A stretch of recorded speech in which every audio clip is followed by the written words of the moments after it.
আমি ব্রাহ্মণের সন্তান, 12 মাসে 13 পূজা করেছি। 33 কোটি দেবদেবী, তুলসীর গাছের তলায় আরো আছে 64 কোটি ভগবান।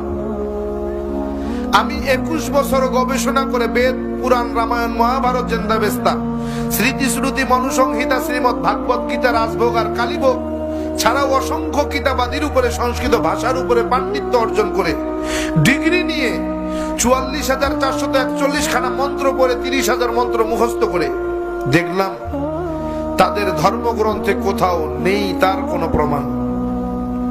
একটা প্রমাণ যদি কেউ দেখাতে পারে যে মূর্তির পূজা তাদের কোন ধর্মগ্রন্থে আছে, আমি তার গোলামি করব।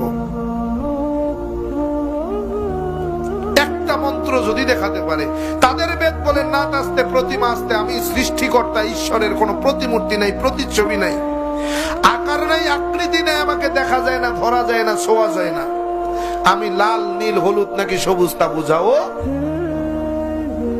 কিন্তু এরপরেও কি তাদেরকে মানাতে পারবো? এরপরেও কি তারা ছাড়বে? কয় পাইছো কই? কয় বাপদাদাই করছে তাই। দলিল বাপদাদা, দলিল বাপদাদা, অথচ ভগবান শ্রীকৃষ্ণের দোহাই দেয়,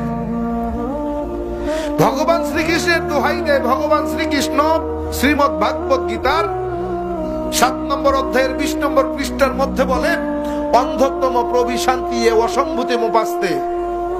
কালকে হাসরের মাঠ যখন কায়েম হয়ে যাবে, তোমরা আমাকে ভগবান বলে ফাঁসায় দিবা, আমারে তোমরা জাহান্নামে দিবা। আমি সেই রাস্তা রাখি নাই, আমি আমার রাস্তা ক্লিয়ার করে দিয়েছি। অন্ধত্তম প্রবিশান্তি এ অসম্ভূতি মুপাস্তে। অন্ধকারের পূজা, মূর্তির পূজা, গাছের পূজা, মাছের পূজা, আগুনের পূজা তারাই করে যারা অন্ধকারের মধ্যে ডুবে রয়েছে, যাদের ভিতরে কোনো আলো পৌঁছায় নাই, যারা এখনো আলোর মুখ দেখে নাই, তারাই কেবল গাছের পূজা, মাছের পূজা, আগুনের পূজা, পানির পূজা করে। আর যারা আলো দেখেছে, হেদায়াত পেয়ে গিয়েছে, নূর দেখেছে, তারা তা করে না। কেমনে বুঝাবেন ওরে? ভাই, ইসলাম কিন্তু এমনি গ্রহণ করি নাই, যাচাই বাছাই করে গবেষণা করে তারপরে মুসলমান হয়েছি।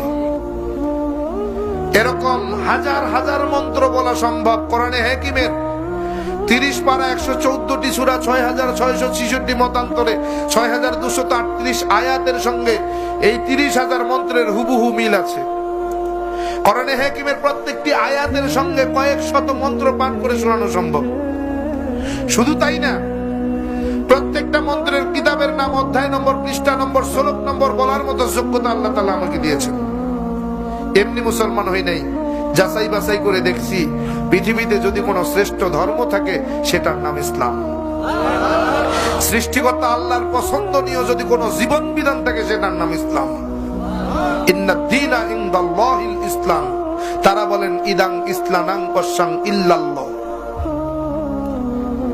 তাদের ধর্মগ্রন্থ বলে ইদাং ইসলানাং কসাং ইল্লাল্লাহ। ইদাং হলো দিন, ইসলানাং হলো ইসলাম, অসাং হলো পছন্দনীয় বা পছন্দ করা, ইল্লাল্লাহ হলো সৃষ্টিকর্তা। বোঝা গেল সৃষ্টিকর্তার পছন্দ করা ধর্মের নাম